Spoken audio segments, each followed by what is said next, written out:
మాజీ సీఎం జగన్మోహన్ రెడ్డి ఈ నెల 28న తిరుమల శ్రీవారిని దర్శించుకోనున్నారు. ఆయన కాలినడకన తిరుమలకు చేరుకోనున్నారు. అదే రోజు ఏపీలో అన్ని ఆలయాల్లో పూజలు చేయాలని వైసీపీ పార్టీకి పిలుపునిచ్చారు.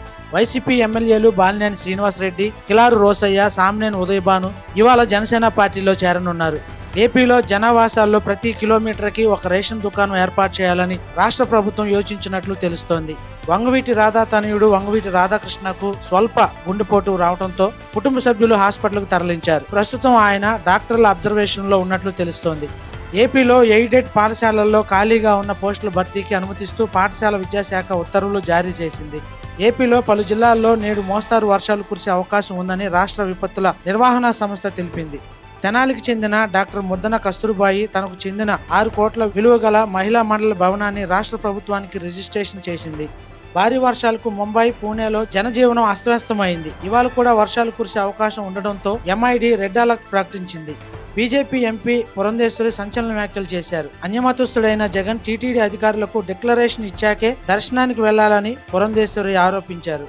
దసరా ఉత్సవాల సందర్భంగా విజయవాడకు వచ్చే ప్రయాణికుల కోసం 964 ప్రత్యేక బస్సులు నడుపుతామని ఏపీఎస్ఆర్టీసీ తెలిపింది. సంగారెడ్డి జిల్లా కొండాపూర్ మండలం మల్కాపూర్లోని చెరువులో ఒక వ్యక్తి ఏకంగా 3 అంతస్తుల భవనం నిర్మించగా హైడ్రా అధికారులు బాంబుల ద్వారా నేలమట్టం చేశారు. విశాఖపట్నంలో అంతర్జాతీయ డేటా సెంటర్ను ఏర్పాటు చేయనున్నట్లు మంత్రి నారా లోకేష్ తెలిపారు. విశాఖ ఉక్కు ప్రైవేటీకరణ జరగనీయబోమని సీఎం చంద్రబాబు కేంద్రంతో మాట్లాడారని మంత్రి నారా లోకేష్ వ్యాఖ్యానించారు. విశాఖ ఉక్కు ప్రైవేటీకరణ జరగకూడదని పెద్ద ఎత్తున గతంలో మాట్లాడింది లోకేష్. ఇది నేను పాదయాత్ర ప్రారంభించి ముందర కూడా నేను మాట్లాడా. గత ప్రభుత్వం ఈనాడు విశాఖ ఉక్కు గురించి పట్టించుకోలే. వాళ్ళకి కావాల్సిన ఇన్సెంటివ్స్ ఈనాడు గత ప్రభుత్వం ఇవ్వలే. మేము మాట్లాడుతున్నాం. మైనింగ్ కూడా క్యాన్సిల్ చేశారు. చంద్రబాబు నాయుడు గారు స్వయంగా కేంద్రంలో ఆర్థిక శాఖ మంత్రి గారితో మాట్లాడారు, స్టీల్ మంత్రి గారితో మాట్లాడారు. ఎంపీలందరూ కూడా స్టీల్ మినిస్టర్ దగ్గరికి వెళ్ళారు. చర్చలు జరుపుతున్నారు. అసలు ప్రైవేటీకరణ అన్న పేరు డిస్కషనే లేదు. కానీ రోజు ట్వీట్లు పెడతారు వైకాపాలు. అదేంటో నాకు అర్థం అవుతుంది. అరే వాళ్ళకి ఇంకా బుద్ధి రాలా. విశాఖ ప్రజలు ఇంత తీర్పు వచ్చినా ఎందుకు దుష్ప్రచారం చేస్తున్నారు? ఎవరైనా మాట్లాడారా ప్రైవేటీకరణ గురించి? ఎప్పుడైనా ఎవరైనా చెప్పారా?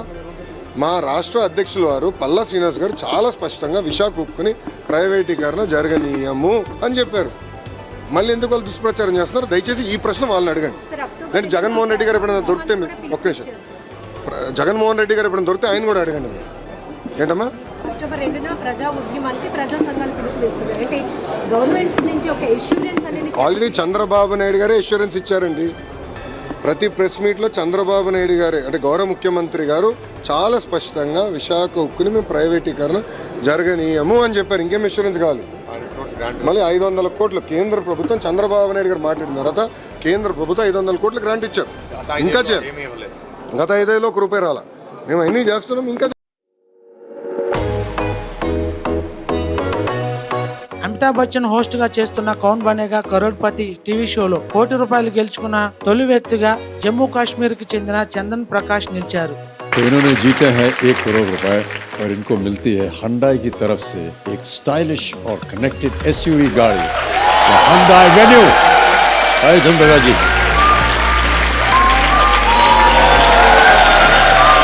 ये गाड़ी अब आपके हो गई है।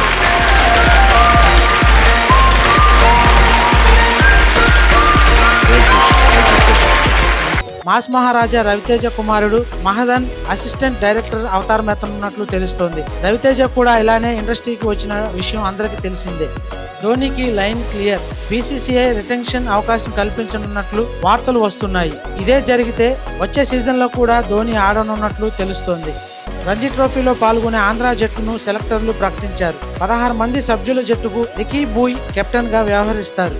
అమెరికా బియాన్ ఫెస్ట్ లో పాల్గొన్న జూనియర్ ఎన్టీఆర్ ఇంట్రెస్టింగ్ కామెంట్ చేశారు. దేవరాలో నాది డబుల్ రోల్ యాక్షన్ అని, తండ్రి కొడుకులుగా నేనే నటిస్తున్నానని తెలియజేశారు.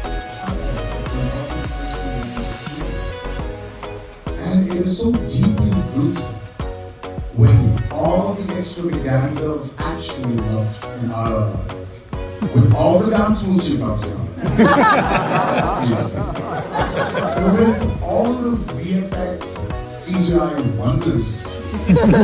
We are capable to create. I'm sure I'm not the show. That's just the song.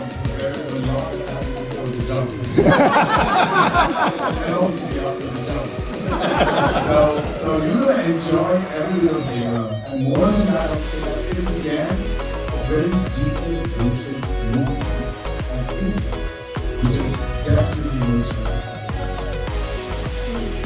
కల్కి 2898 ఏడీ మూవీకి అరుదైన అవకాశం వచ్చింది. 29వ భూసాన్ ఇంటర్నేషనల్ ఫిల్మ్ ఫెస్టివల్లో అక్టోబర్ 2 నుంచి 11 వరకు ఈ మూవీని ప్రదర్శించనున్నారు.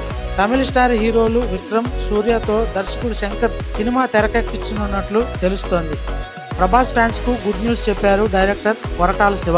ప్రభాస్ తో మిర్చి తర్వాత మరో సినిమా తీయలేదని, ఇప్పుడు తీస్తున్నానని ప్రభాస్ కూడా ఒప్పుకున్నట్లు డైరెక్టర్ శివ చెప్పుకొచ్చారు.